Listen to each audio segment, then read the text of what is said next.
where you're tuning in from. If you are in my city, Winnipeg, I would actually go a little further and actually the area of the city you're from. And maybe, if you're willing, your biggest metabolism question.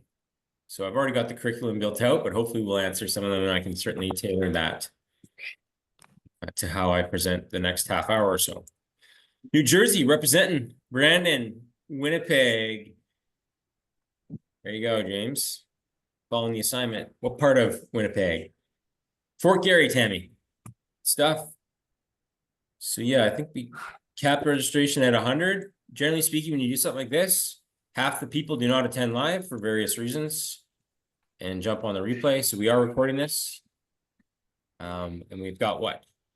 20 people on. Good stuff. Good crew tonight. So West on Hamilton. Oh, very specific now. I like it. Westwood, Virginia. Okay, good stuff. So allow me to share my screen and I'll keep an eye on the chat as we go. We'll try to make this interactive. And hopefully you get lots of value out of it. That's the idea. All right. So yeah, of course there's kids are singing in the background as we do this, but my camera's pretty good though. It doesn't pick up too much background noise. All right. So you can see this now. Quick thumbs up if you see this graphic. Fix your metabolism over 40. Yes, no, maybe so. Okay. Good. Not seeing a lot of faces. There we are. There we are. Good. It would help if you have your cameras on. You'll be forced to participate better that way. Because I know some of you can't physically do that. That's fine. But I like to see the faces looking back at me here. Makes it more interactive and real for me. So fix your metabolism over 40. Fresh, research-backed insights, okay? That's what we're promising you'll take away from this. Turn the TV off. Someone's chatty. I think it's that one. Mute yourselves if you're getting your audio picked up. For some reason, it should mute you, and then somehow you're unmuting yourselves, it sounds like. So that's always fun. So a bonus to stick around to the end. I don't know how long the presentation will take. Roughly 30 minutes generally is how I try to set these up, but it might run a little bit longer. But I will draw from someone on live at the end a copy of my new book that I'll mail off to you. Okay, so some incentive to stay live and present. So agenda, 3 metabolism myths busted, the fix for a broken metabolism, and we'll probably call into question whether or not your metabolism actually is broken. And then some quick takeaways to shed those first 5 pounds or next 5 pounds if you're already making some progress, okay? So who this is for, it's not for like aspiring professional bodybuilders, CrossFit athletes, long distance runners. You know, those are different pursuits. It's for busy parents who want to get in better shape, essentially, arguably better shape than before they had kids, whether they're a mom or dad, but also anyone in 40s, 50s or beyond. We've got plenty that are, you know, in retirement or still working in their 60s and 70s who have gotten massive results with this same process. Actually, a few of them are on the call. I won't call them out in case they want their age kept private, but nonetheless, it works regardless of the stage of life you're in. So where did I start? Well, in my early 20s, I was the furthest thing from a fitness person, certainly.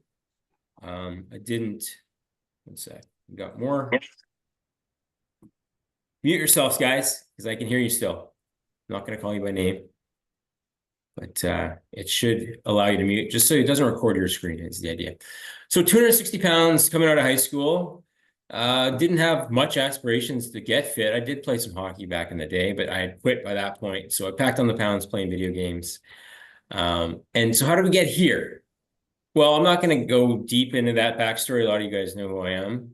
But losing those 60 pounds became kind of the springboard for an entirely new perspective on life and also a career pursuit, because I found it changed my life. So it's probably going to change others too if they're in the same position I was in to start. So now 20 plus years later, dating myself, turned 40 this year. You may have actually been introduced to me first, if you're local to Winnipeg, in the newspaper. People still read those things, believe it or not. I'm a big fan. Or on CGOB on weekends. More likely though, somewhere on social media, right? That's how we're all kind of consuming content these days. So let's dispel those myths. 3 big myths. First up is that your metabolism crashes after 40. Type a 1 in the chat if you believe this to be true or you've heard it somewhere. Because likely, a small percentage actually has what I would deem a broken metabolism. And normally it's identified in blood work, like your thyroid hormones are low or beyond repair and need to be medicated. That's the sort of thing that actually happens. Okay, not just a byproduct of aging. So what we're going to show you is how to train and eat smarter. Use science to support reversing some of that trend in your metabolism. We got some ones showing up. So, okay, we got some people we need to smash that belief.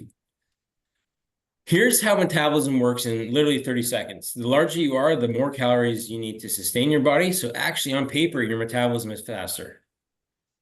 Now we know this is a little bit more complex when we get down to it. And I am going to get into how there are varying degrees of calorie burn among us, even at the same weight. But this is absolutely true for the majority of us.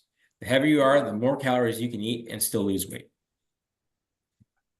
Gender. Now this one's going to ruffle some feathers, but science supports this, that a woman's resting metabolism, it's a little bit lower than a man's of the same height and weight, largely due to muscle.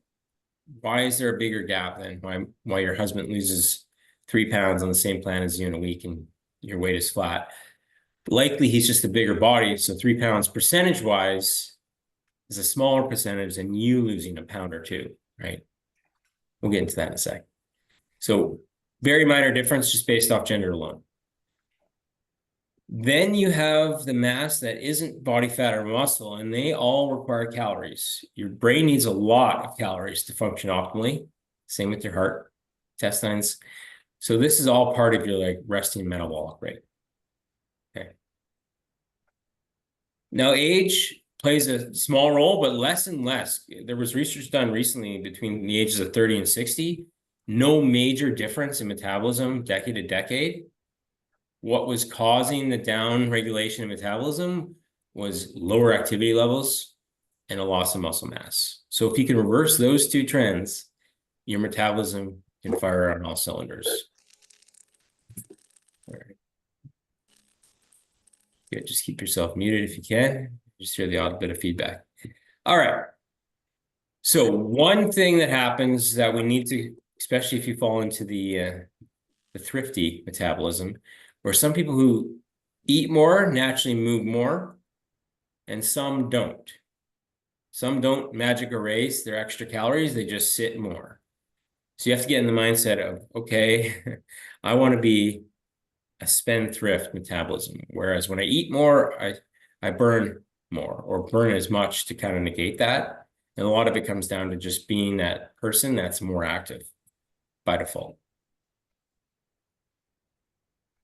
All right, so these are the 3 components of metabolism day to day.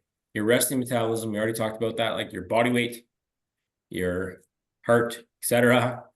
The thermic effect of food you eat, and I'll get into that a bit. There are some hacks to increase that burn. And then that last bit is the only variables you truly control, with that last 10 to 30%, which is mostly your NEAT, unintentional movement throughout the day.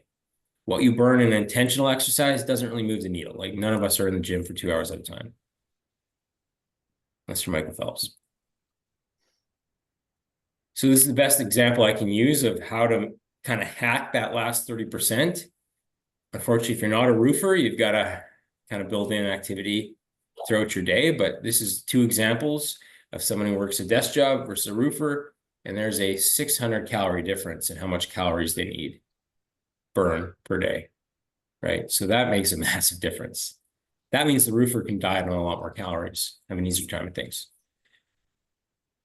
But most of you aren't roofers. Most of you are desk bound by necessity. So how do we make up that difference? We'll talk about that in a bit. So NEAT, non-exercise activity thermogenesis, fancy way of saying all that movement you do outside of the gym, the fidgeting, the standing, the steps. They showed in one research paper that those obese participants who adopted just kept pace with the leaner counterparts in the study burned an additional 350 calories per day. So over a year, on paper at least, that would translate to 20 pounds lost. It wouldn't, because our energy, unfortunately, our bodies adapt to how much we burn from the same amount of exercise. But nonetheless, 10 to 20 pounds we lose What's happened? just by keeping pace with the leaner folks. Folks that walk more naturally. Okay, so keep that in So mind. you got a refund. What did they just? Because it's English is their second or third language, it's always fucked over. All right. You're unmuted there, Cass. Let's get you muted. Oh, Because sorry. everyone can hear your conversation. And I can't unmute on my end, apparently. All right. So, myth number 2. Now that we've gotten that out of the way, that everyone can kind of, get a fast metabolism through their activities. Number 2 is that cardio is the key to fat loss.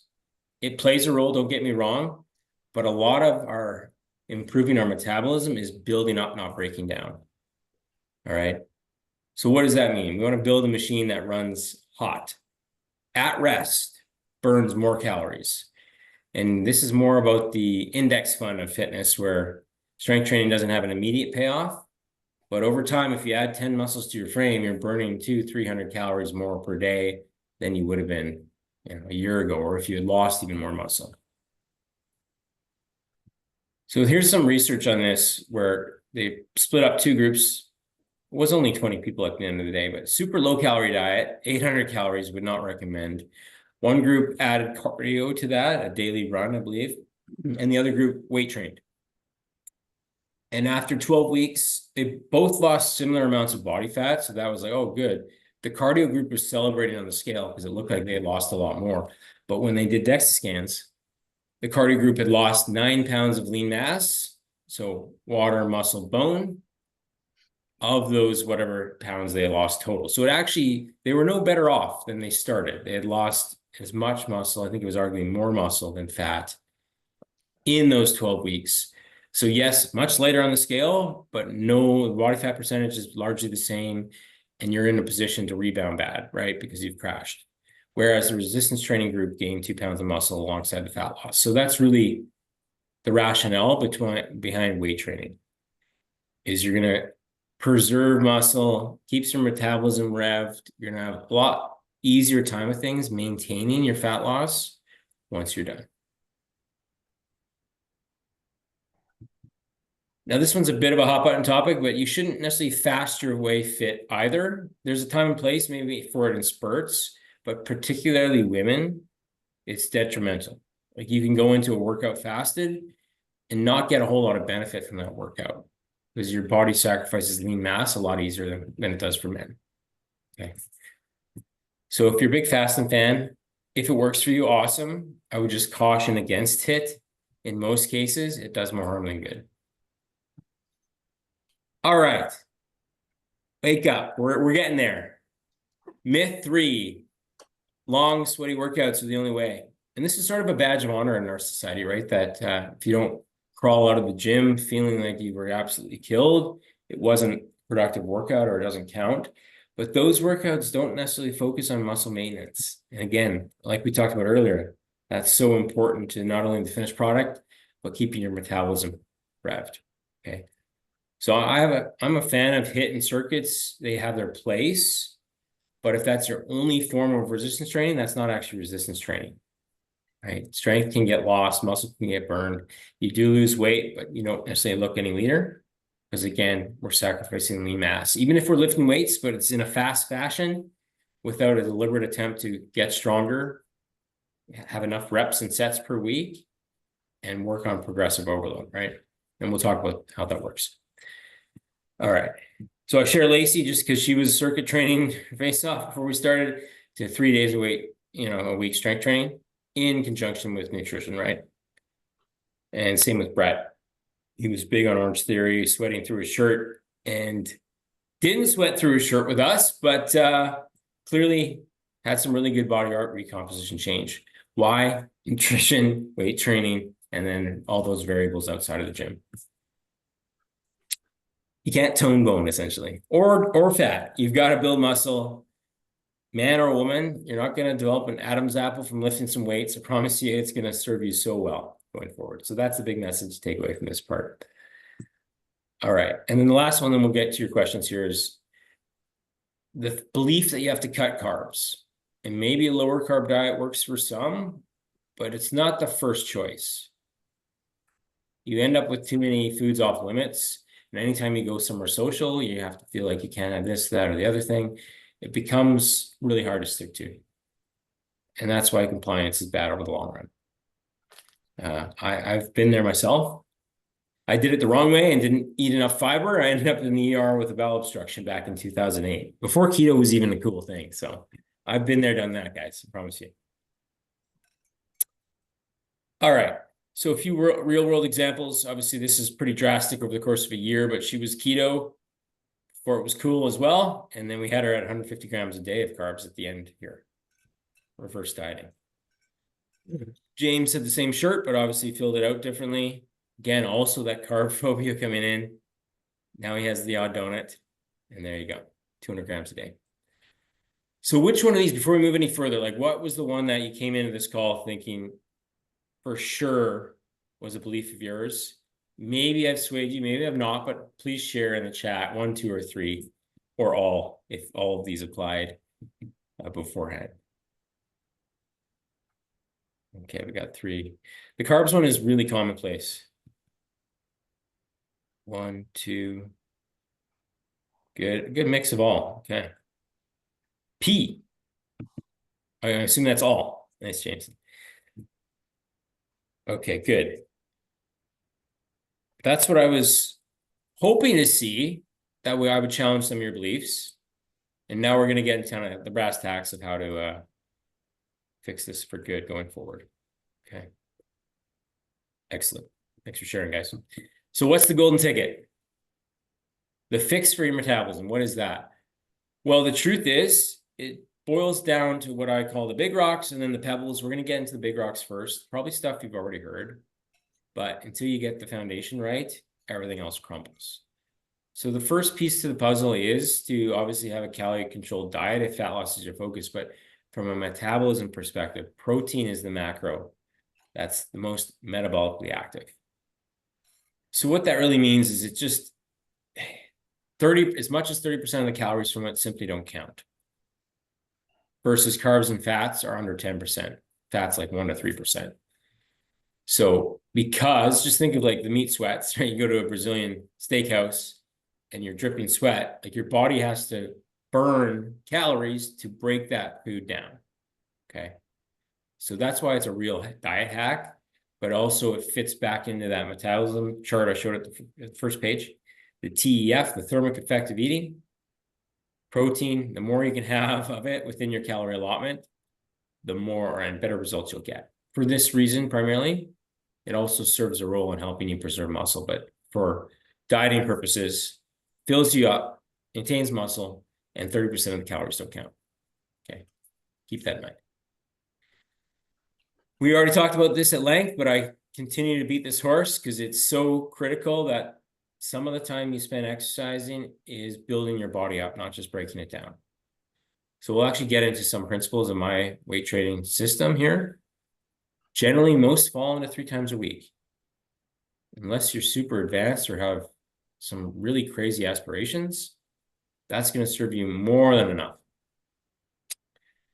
So I tend to prefer more of a lower focus, upper focus, maybe specialization day versus full body, full body, full body. It's a bit of a grind to get through a full body workout each time.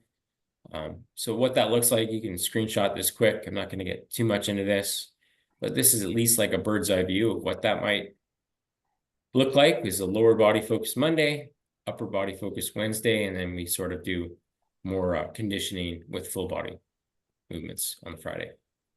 Because what's been shown to work better is like doing a few sets for your legs on Monday and a few sets on Friday versus trying to jam all those sets into 1 day a week and then not hitting them at all for 7 days. And then you're really sore again, right? So your goal is to at least hit everything 2 times a week within these workouts. Here's a typical sample workout. We've got lunges for your quads, a bench press, stiff-legged deadlift, pullovers, bicep curls, triceps. So that's a full body routine. And then I like to use what we call anaerobic abs, which there's some evidence blood flow to your core with a conditioning exercise can support, fat loss in your midsection.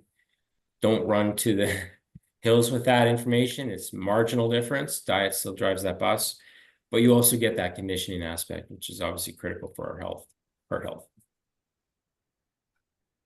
All right. Any questions? Feel free to drop them in the chat. I'll try to keep an eye on that.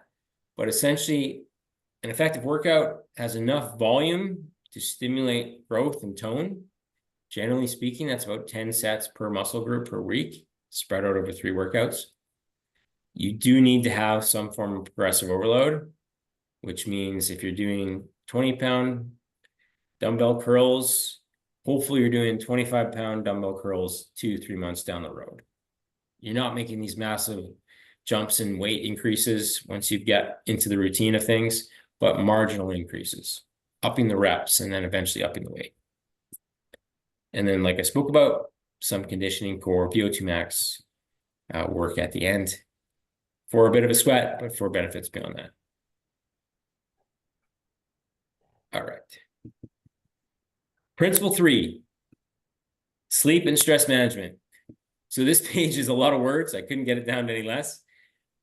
Feel free to screenshot it. I'm just going to cliff note it, but pretty much if you take anything away from this call for your metabolism, getting quality sleep matters more than anything else.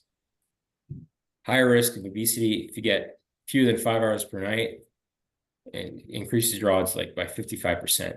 We burn less calories. Naturally speaking, when you wake up after being sleep deprived, your willpower is already drained. You don't get your workout in. You're more likely to have cravings and snack and overeat.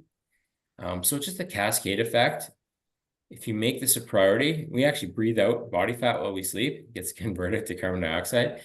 So a lot to consider. Try not to cut this out of your life.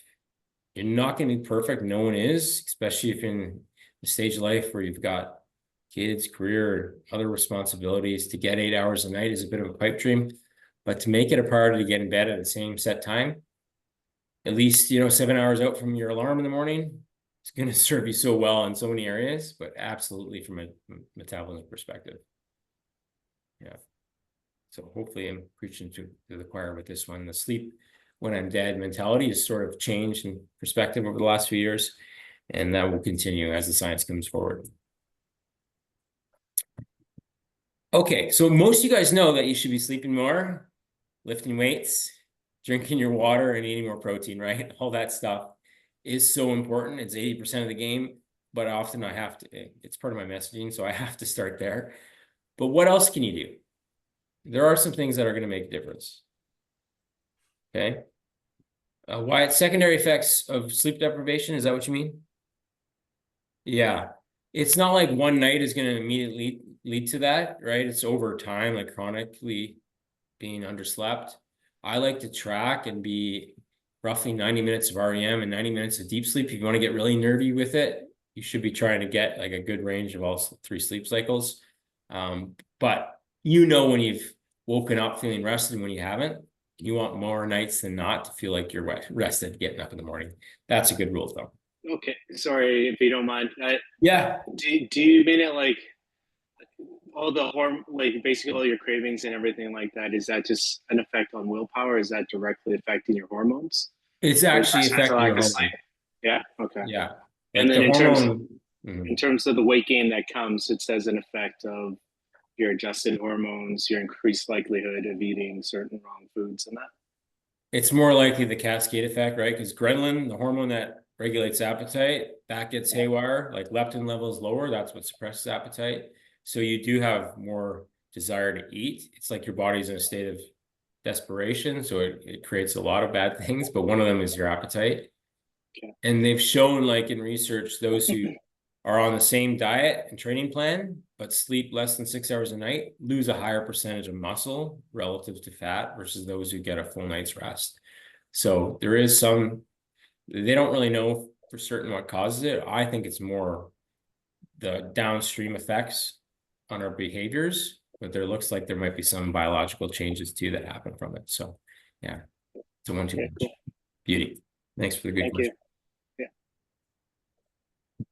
So moving on, I like protein as a general rule, but protein timing can make a difference. So this means trying to spread your protein evenly throughout the day. Because if you go long phases without it, you're in like this catabolic environment. You want to be anabolic throughout the day, whereas it doesn't mean waking up and immediately eating, but within a couple hours, and then having those meals spread out, maybe 3-4 quality meals of at least 30 grams of protein per day per meal. That's going to make a huge difference in terms of quality of results, but also keeping your appetite and cravings at bay. They have shown in recent research that you can there's no upper limit of how much protein you can really consume in one meal. It doesn't get pissed out or wasted, especially after workouts. You could do a 90-gram protein, not to say you should, but 90 grams of protein right after a workout, and it would just digest slower over time. Okay. But a good rule of thumb, think protein with every meal and snack at least 4 feedings a day is generally the sweet spot. Now we want to eat in sync with our circadian rhythm. So what's been found in the research is ideally we're eating a bit more calories in the early part of the day. And most people take the opposite approach where they starve themselves, they work through lunch, and they forget about eating until they get home, and then all bets are off, right? Once they get home, they realize, oh, I'm starving. And it's hard to stop. And you're in that, snacking window at night. And that's where people get stuck in the cycle. So doesn't mean you have to have a huge Denny's breakfast by any means, but try to think of spreading your calories out in conjunction with the previous slide a little bit more evenly, not just starving and then having a huge dinner and dessert and then snacking all through the night. Because what I've seen, and also the research supports this, is my HRV, like heart rate variability, sign of recovery and heart health, is a lot lower in the morning if I eat too close to bedtime. So if I have at least 2-3 hours of my last meal or snack before bed, sleep better. Obviously, my digestion works better. And obviously, the metrics I'm looking at the next day also look more favorable. So gut health. This is one that I don't know if science has fully nailed down what works, what doesn't here, but at least we do know that like diversity impacts metabolism and fat loss.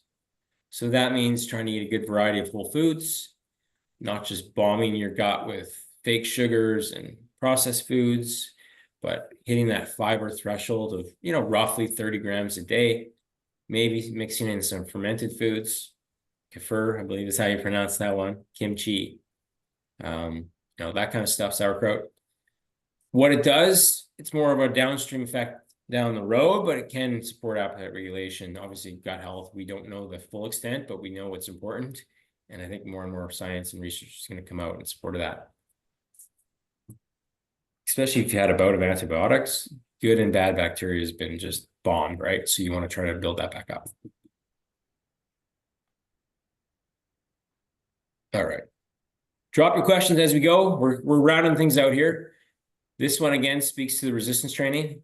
But what I didn't talk about earlier was the excess post-exercise oxygen consumption, right? So the afterburn effect of what any sort of exercise will do this, where you burn a bit more calories in the following hours. So there's downstream benefits to getting in your exercise regularly. Will it move the needle massively? No. It's better to hit your step goal the rest of the day than try to really kill yourself in a half-hour workout. Cold exposure is all the rage. Again, and this is one of the pebbles that may or may not make a big difference for you. I'm not sure why I had this no smoking sign. That's just what the graphic that popped up when I built this slide, but nonetheless. Cold exposure activates brown fat, which is a little bit more metabolically active than white fat. I would hate to think you should focus too much on this. If you find benefits from cold showers, like a mental benefit from it, I use them for that purpose. If I'm getting a bit more calorie burn, great. But I'm not making this the primary focus of my programming, right? It just complements it. Who's an ice bather? Anyone in the chat? Drop a Y if you are. You guys are crazy. You already live in a winter climate. No need for that. Okay. Another one on the list of pebbles, omega-3 fatty acids. I would suggest if you can get in a few servings of fish a week, you're probably covered here. If you hate eating fish, never have fish in your diet, you might want to consider supplementation. What they've shown is just insulin sensitivity. So better, you handle carbs better, it reduces inflammation. Like there's a lot of benefits to it, but you can overdose it too and have heart palpitations. So there's no, perfect supplement out there. But I would suggest if you're not eating fish, maybe get a high dose of this once a day. Okay. So the hormones one is a can of worms I'm not going to go too in depth on today. But for example, if you're in menopause and you're having night sweats and a ton of side effects, maybe it's your hormones. Maybe you need to get that addressed. Consider HRT, talk to a professional in that area. Because until you get that addressed, it's hard to stick to the plan or do all the right things that you need to do to get results in this department. The same goes for your hunger hormones, like we talked about. If you're not sleeping enough, that balance can go haywire. If you're crash dieting, that balance can go haywire too. Men might be suboptimal in testosterone, like I talked about already with women, estrogen, menopause, all those things. It's a complicated subject. Get blood work done first. If something pops up or you have symptoms that might suggest you have an issue here, then that would be the time to seek out additional help. Because it absolutely will play a role if it's not where it needs to be. Okay, and then this last one is largely overblown, but like chronic dieting can lead to a metabolic slowdown. That's natural though, right? If you say you were 240 pounds 6 months ago, now you're 200 pounds, you just burn less calories at rest. You drop 40 pounds of body fat. Like that's a lot of weight that was requiring calories to sustain before. So that's a slowdown, but you're in a better place metabolically, right? Otherwise, where people go wrong here is like chasing numbers on the scale just for the sake of it and losing that muscle again we talked about. That's going to crash your metabolism when you lose as much muscle as fat. Okay. So the takeaway from this is to diet a bit slower, maybe. Certainly focus on things that preserve your muscle mass, like strength training, and then use diet breaks or what we call refeed days sparingly. They tend to happen by accident anyway, but a refeed day is like increasing your carbs well over maintenance, resets your hormones somewhat temporarily. All right, I'd love to get your takeaways so far. I know I'm on a tight timeline here. You want to make sure you walk away with some actual steps as well, but that's kind of the brass tacks of how to fix that metabolism over 40. A lot of it comes down to the fundamentals, but there was some stuff that you can certainly experiment with to see if it makes a difference for you. Strength training is key. Yep. I'm happy that one jumps out because that is probably the number one message here. And the fact that it's never too late. And age is not as big an obstacle as we make it out to be. I say that at 40, I might say a different tune at 60. Proper sleep, less stress, huge. What kind of protein do you recommend? I'm not married to any one brand. I'd like to see, like, if you want to go a little bit more expensive, NSF is like the gold standard. Like professional athletes can only use those products because they're not laced with anything. But for the most part, I'm confident in a product if it has the like amino acid profile listed and the amounts. That's what the good companies do. Robert says stop eating after dinner and cut out snacking. Eating out is an absolute killer. Unfortunately, it is. Because until something changes, our portion size, you think restaurants would size down their portions, make a bit better profit margins, but they give us so much. And one meal can be your total day's calories without really trying. So I'm big on eating out on special occasions, but save calories and cash by trying to make more meals at home or using a meal prep service. Importance of protein, probiotic for heart and belly. Well, men store it around the midsection. That's likely visceral fat, James. So the tips I gave off the top are going to work better than anything for that. Probiotic might move the needle, might not. All right. Good stuff. So what can you do to get some momentum from this call? I like this quick checklist. Lose your first 5 pounds fast. Set up a small calorie deficit. So if you're a client, you already have your numbers optimized, don't change that. If you're not, you can get my calculator on my website and it'll give you a 20% deficit. I wouldn't go any deeper than that. So for that number, what is that? If your maintenance is 2,000, that's roughly 1,600 calories a day. That should have you dropping close to a pound a week. Then you want to ensure your protein is high enough for all the reasons we already mentioned. I like to make a simple math formula. What's your goal weight? 180 pounds? Okay, great. Eat 180 grams of protein per day. That almost works universally across the board. More NEAT, so more movement. So after this call, if you're well short of 8,000 steps, you might need to get some pacing around the kitchen.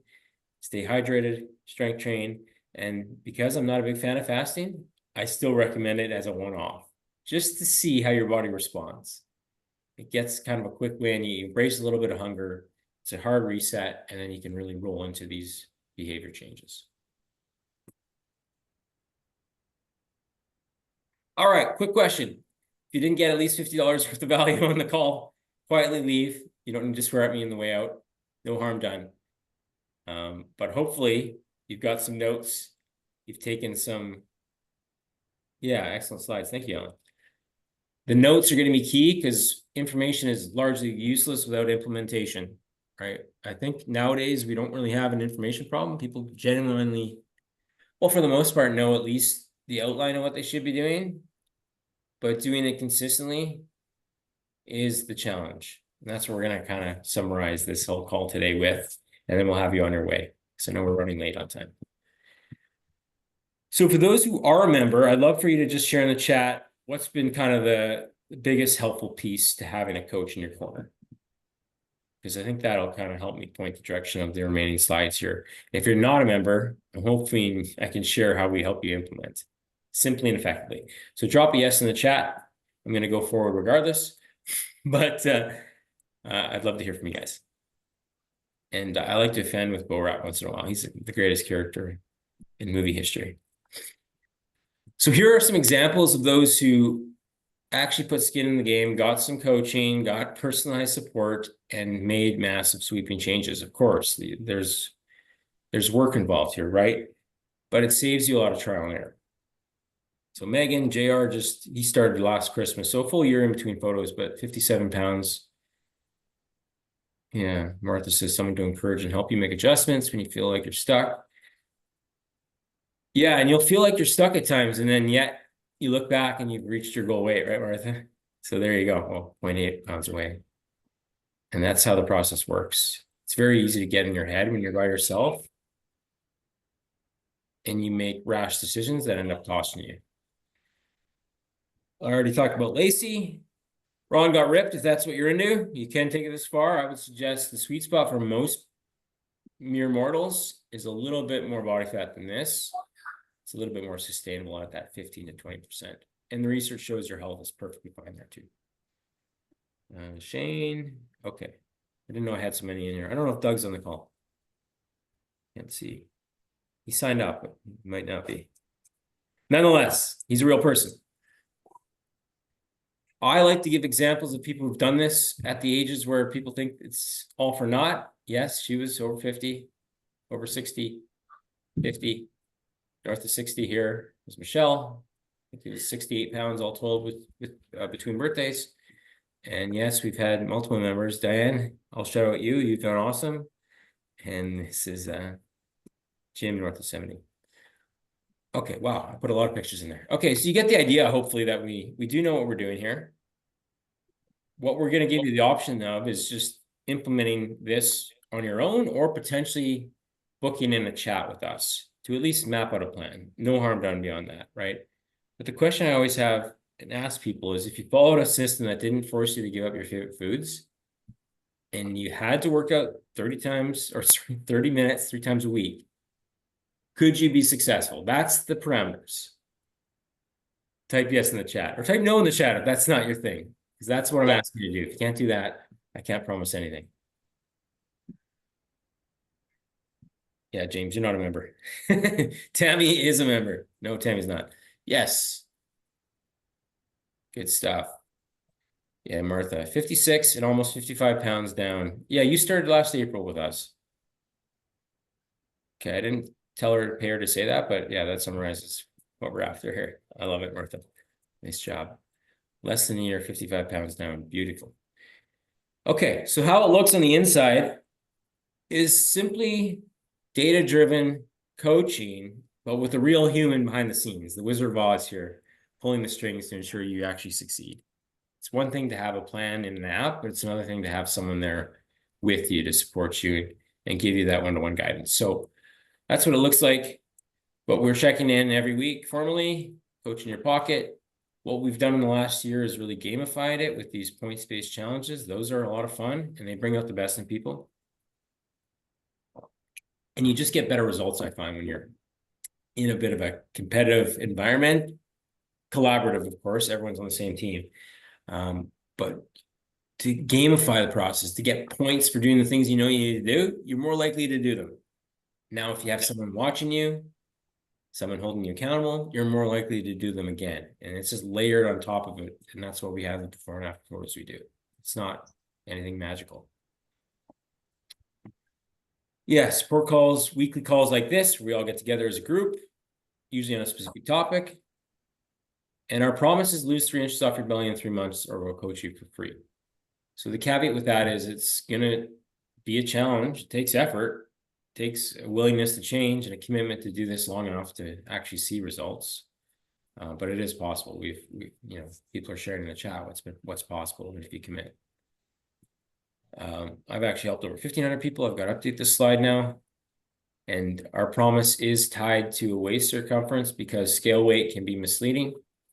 And like we've said all throughout this presentation it's about fat loss, not weight loss.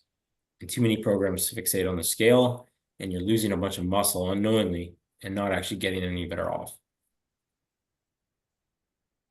Okay, so I think that gives you a good summary of our guarantee and our process. To qualify, yes, you have to meet compliance targets in the app.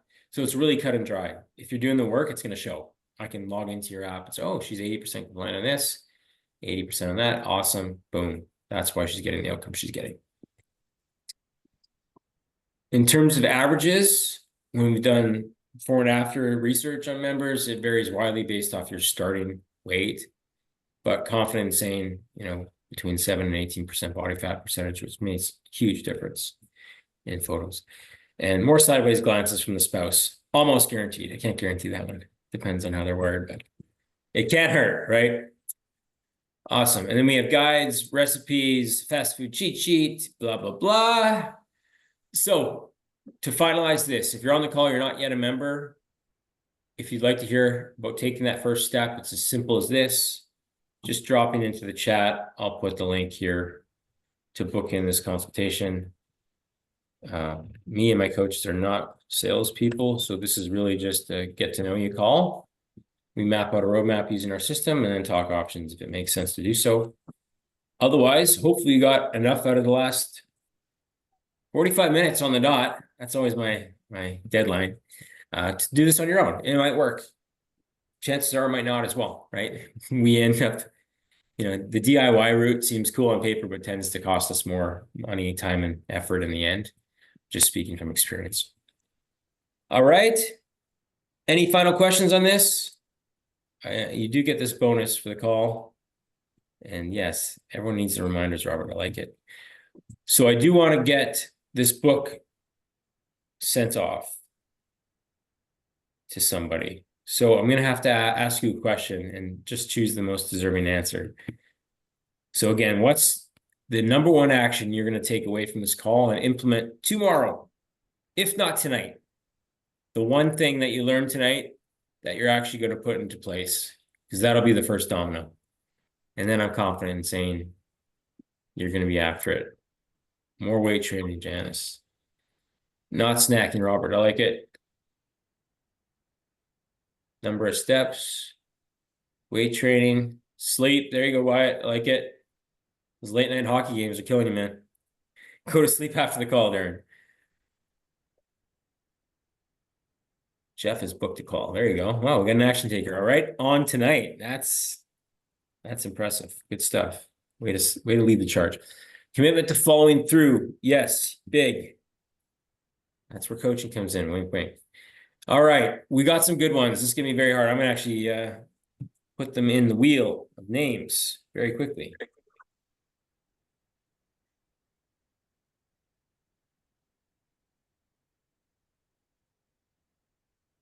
Okay, sorry, big dramatic pause here, but it takes me a little time to type these in. Okay, Christina says more sleep. Good one. All right, Wyatt is the winner of the book. I don't know if you guys can see that, but yeah, it's all cloudy. Anyway, I will reach out to you privately. I know we're chatting on Facebook, so I'll send that over to you there. Otherwise, guys, hopefully you were value driven on this presentation and you're going to take action. That's all that matters. I'll shoot off the replay if you want it as well. All right, now time to go to sleep. Well, have a good night, guys. Cheers.